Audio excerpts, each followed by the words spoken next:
Here it is. The crispiness. It almost looks like bacon.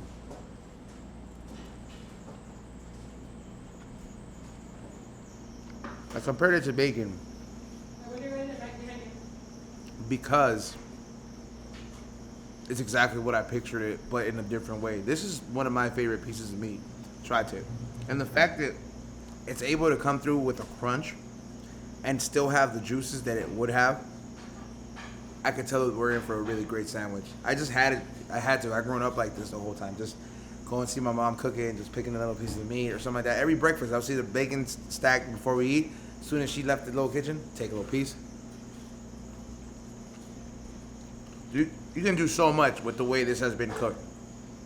And that little huzzah thing at the end that they do with the cacerola and shit, that makes it totally different and a game changer. I need some more.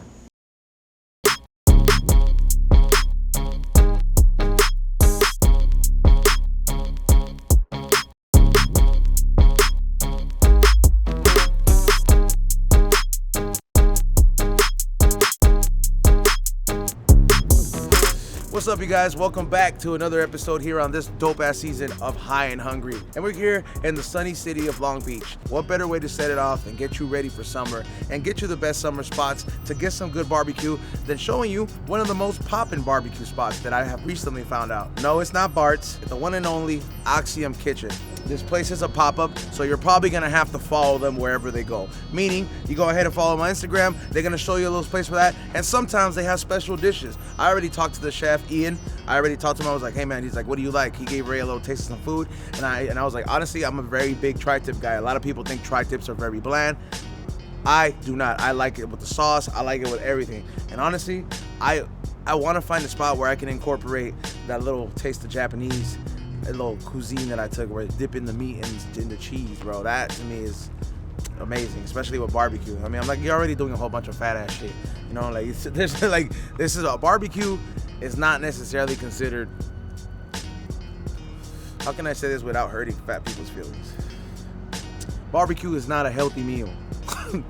But like, barbecue is not necessarily the meal that you're gonna look at when you want to lose some weight or something like that. Barbecue is a meal that you want when you want to live up to the High and Hungry expectation.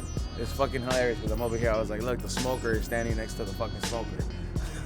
You know, but you know, except this smoker is getting smoked out. It's quite the nice day for you to want to get some beer. I didn't know that, there's a thirsty aisle right behind there, so you can go get some beer and then go pop up over here. They do move around, but this seems to be a very consistent spot for you guys. Straight up, I want to know, if you guys are barbecue people, I want to know what's your favorite cut about barbecue. I am not too fond of the pork belly burnt ends. I am not too big when you have a lot of fat on the meat. I'm more of a tri-tip guy. I know out there's so many variations, and there's probably some stuff I ain't never heard of. So let me know some of the craziest barbecue you tried, and what do you prefer on your side as well.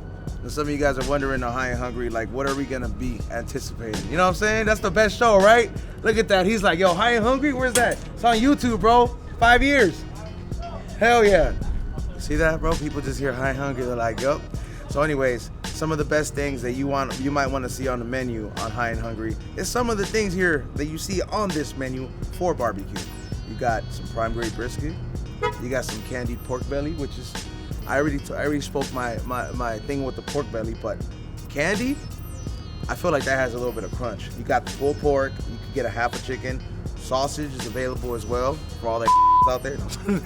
Of course, you got the homemade sides. You got the mac and cheese, southern fried corn. Now I'm wondering about that because I don't think I've had that before.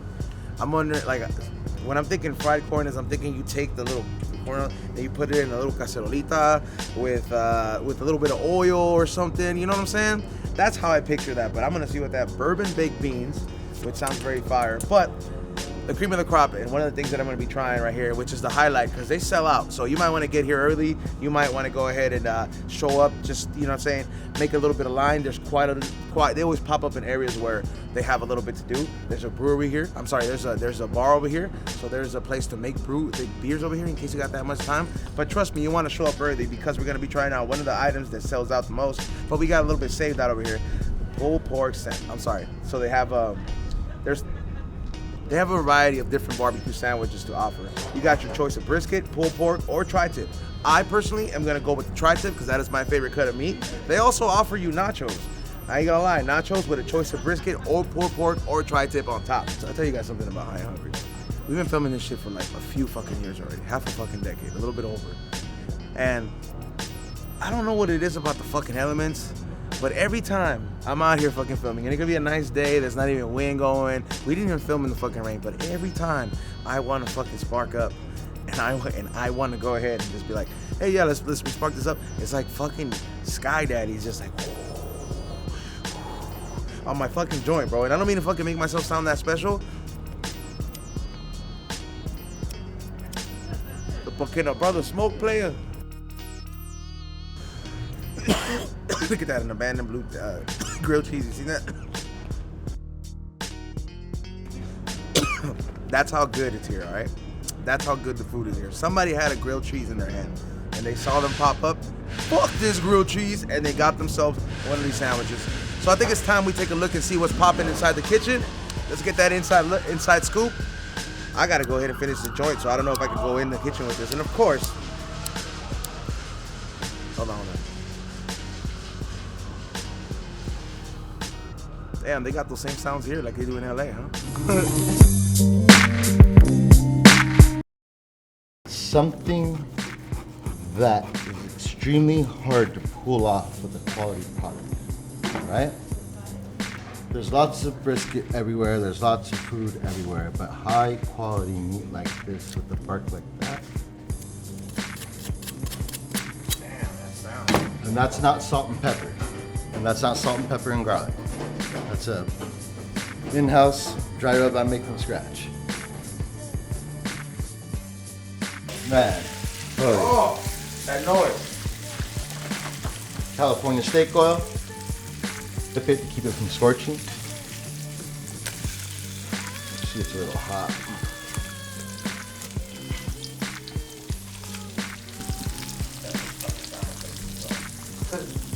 A lot of people that do barbecue, they don't do this process. Like, is this something that you do uniquely, like for your sandwich? Because I would imagine this gives it a good glaze kind of crunch, which I honestly, I love a crunchy food. Right. So this is something that we came up with that's a part of our process that kind of sets us apart from most traditional barbecue, for sure. It's proprietary, the wife came up with it, it's her special thing, and you know, we try to keep it as high quality as possible. We use quality ingredients all across the board, from prime brisket to locally sourced ribs and stuff. It seems like very like just brisket slabs of bacon, and just to become crunchier. And I've always thought it looked like brisket when it's like that thin. It reminds me of how bacon looks like, but just on a thicker level. I never thought about getting the very thin level of it, putting it on a pan, and making it as crunchy, because that right there, ladies and gentlemen, sounds like a game changer.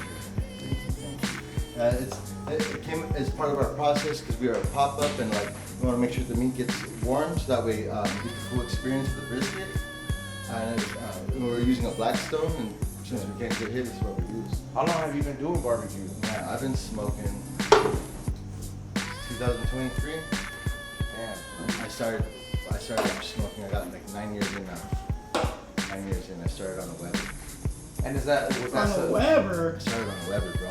My dad, he was a cook in restaurants growing up, you know what I mean? So cooking's always been like a huge vital part of Where's your family from? my mom is from Guam and my dad is from Greece. Oh damn, that is quite the mix. So what happened? Did they meet in an airport? They made at a restaurant, bro. That's kind of like that's the food airport. Right. What kind of restaurant?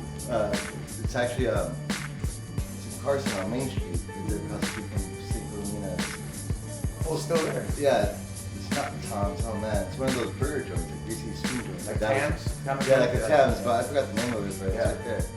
Wow. It's on Main, like 220. And it's like your dad. And my dad was the cook, and my mom worked in front of the house. And like, Back in the days when a hardworking man was something, you know, that was essential. You know what I mean? I was like, now it's like, man, everybody got to be a superstar, man. Like, goddamn, man. I was like, what happened to David motherfucker is just working. right there, yeah.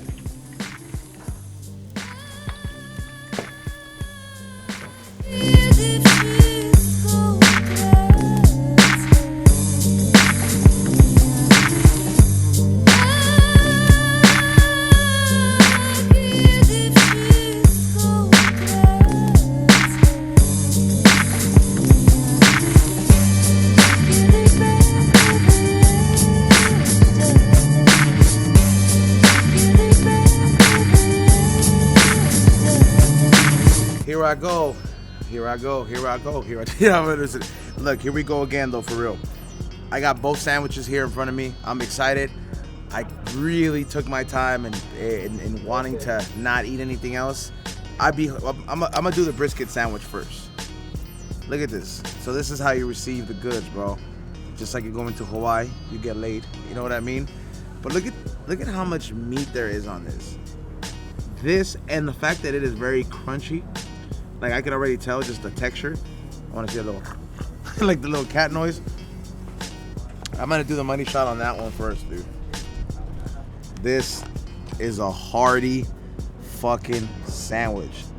That is not blue cheese in there. Obviously there is some veggies in there, but as you can tell, the meat on here has it's like the ribbed on the end. You know what I mean? And the meat is obviously falling off. It's almost like ribbed at the end. Brisket is almost to the point where it's... So here we go. The brisket sandwich here. Cheers, everybody. Let's try it over here at Axiom Kitchen.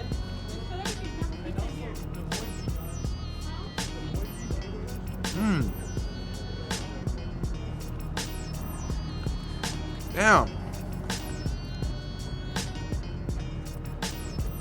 The salsa adds a good sweet taste, but not, it's like sweet and tangy, but not in like the way you guys are thinking. It's almost like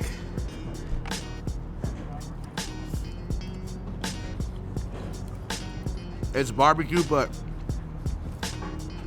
there's something in that sauce that gives it almost like that sweet aftertaste, and this is really fucking good. And I'm talking about, you're not like, for 14 bucks, you know what I mean? Like, this is, you're gonna skip a meal. You know what I'm saying? Like, you're gonna skip a meal. You're gonna pick this up around 12 o'clock, and you're not gonna eat till about 7 if you're still gonna be a fat ass. You know what I mean?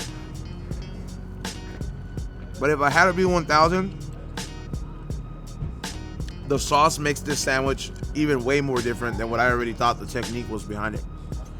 The fact that the meat is grilled on a cacerola, which is a, you guys know what a cacerola is. No translation about them. Makes the meat crunchy, but the sauce right here,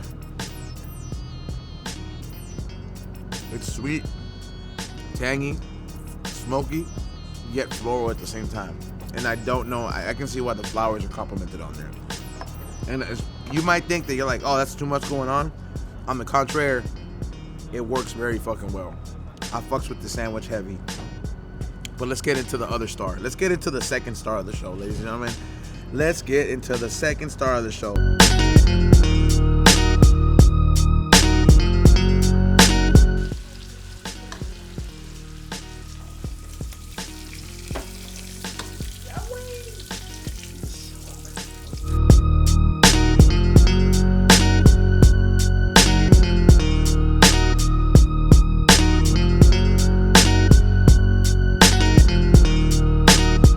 Ladies and gentlemen, my favorite cut of barbecue meat is the tri-tip.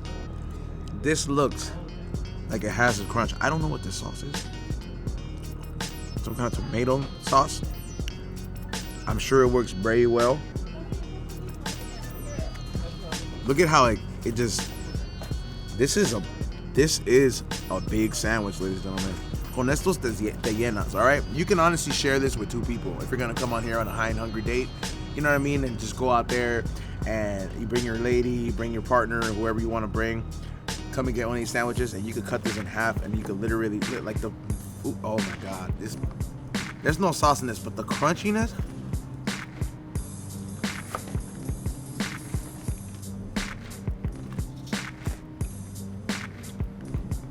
that's probably my new favorite thing.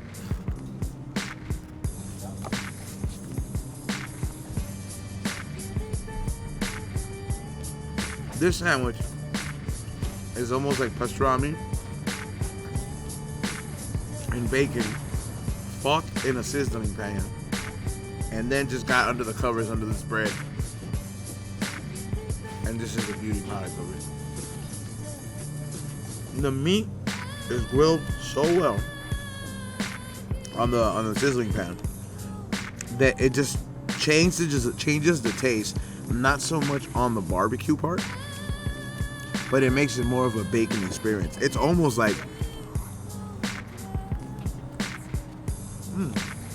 definitely more fulfilling. You know what I think would take this up a notch, and I mentioned this earlier?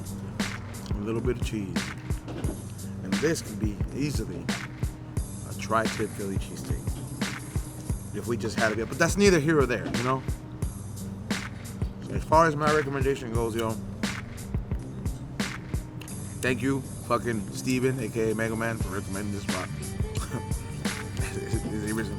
You shot him! He's gonna get so mad. It's gonna be the best. I specifically did it for Xavier. But thank you so much for referring me to this spot. I am gonna tell you, this is a heavy meal, so take it slow. Definitely fulfilling. Worth the drive, worth to stop by. I mean, you got barbecue experts that are pulling up just to try it out, like how they show up in this.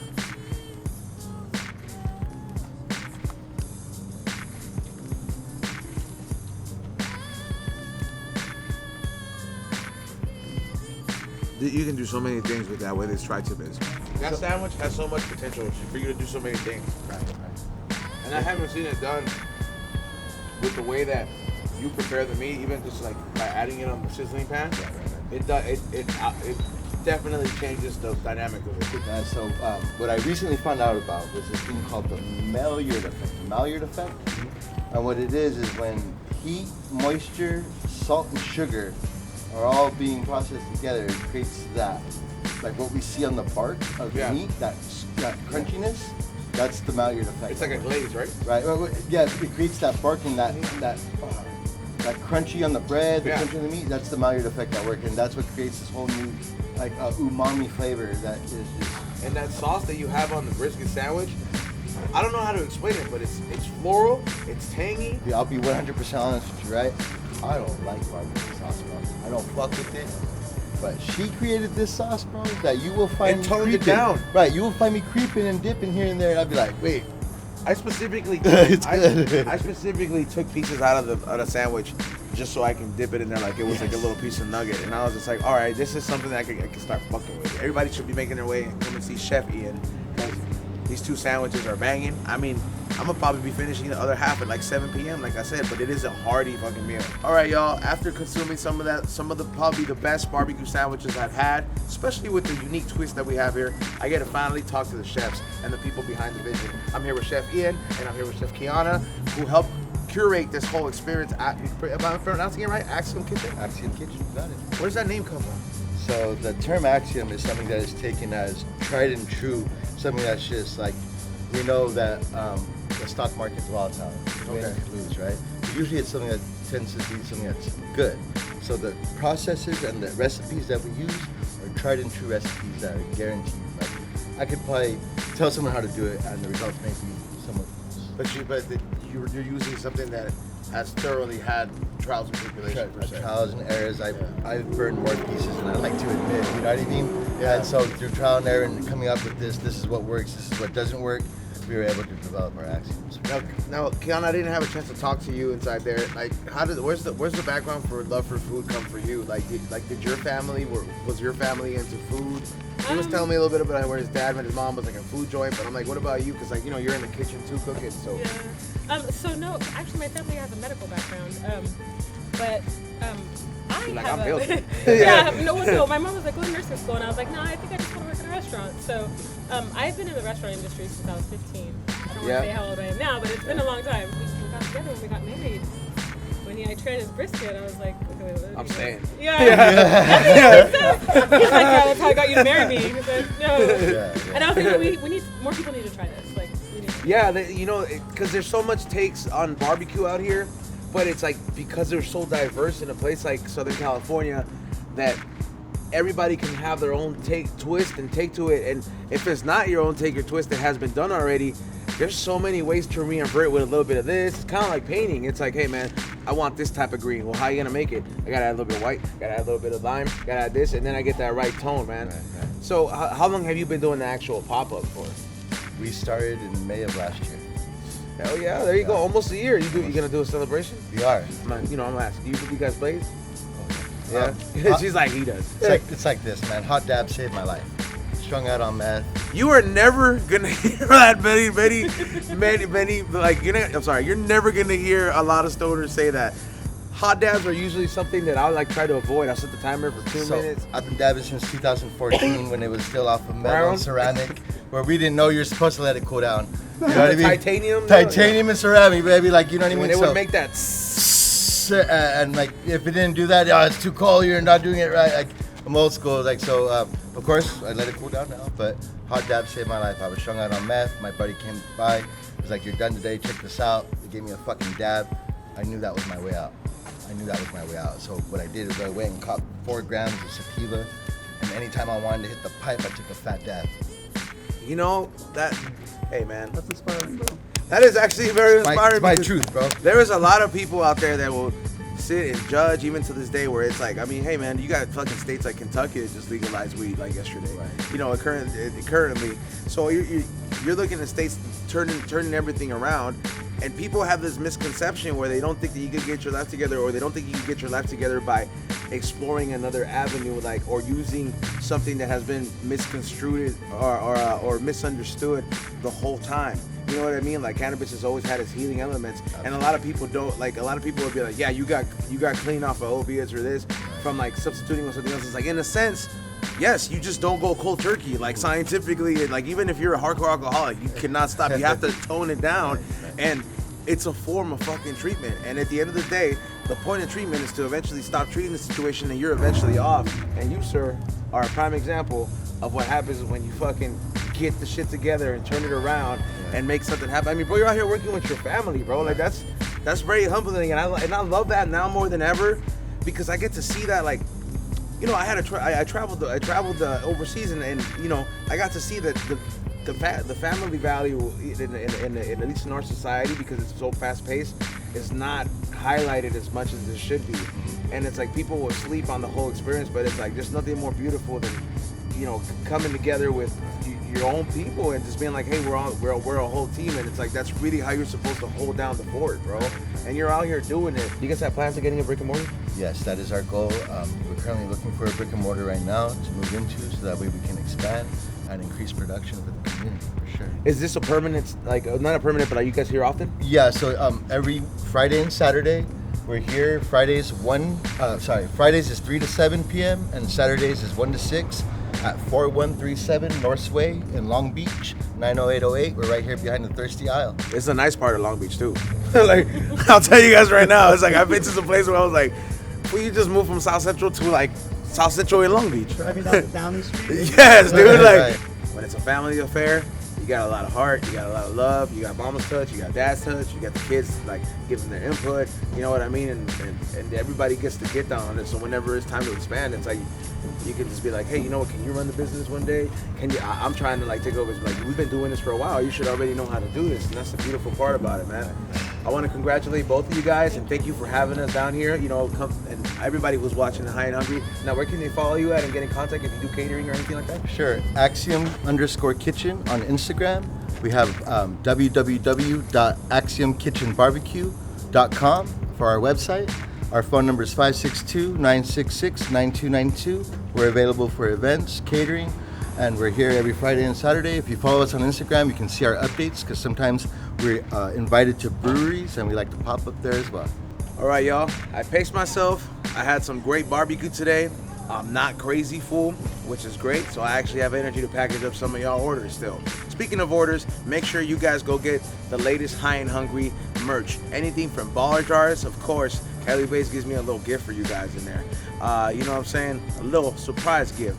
Anything from t-shirts, anything from High and Hungry hats. Go get all the gear and merchandise and all the novelty gifts on my website at highandhungry.shop. Also, make sure you guys follow the Morning Real podcast. The guy behind the man with the camera, he has a podcast as well, reviewing movies. And then you guys know this man is a film major, by the way. So I'm like, just in case, that might help you get an insight in certain films, follow the Morning Real podcast. Follow me in Flavors by E-Zone with 2 S's. And we'll see you guys on the next episode. Oh, and follow us on High and Hungry TV on Instagram.